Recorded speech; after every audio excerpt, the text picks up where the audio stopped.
как много тех героев, чьи неизвестные имена. Навеки их сила запою, свой край неведомый, война.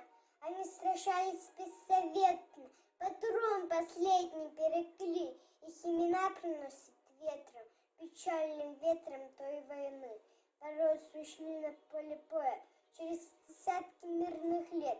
Прикрой меня, прикрой, Коля, и вспыхнет вдруг ракета свет. А Коля в этом тихом поле лишь не станет никогда. Лишь горький ветер нам порою напомнит страшные кота. Сегодня мало кто заплачет, придя к могилам той войны. Но это все-таки не значит, что позабыли Колю мы. Мы помним это горе. Осталась в памяти война, и русское родное поле проносит ветром имя.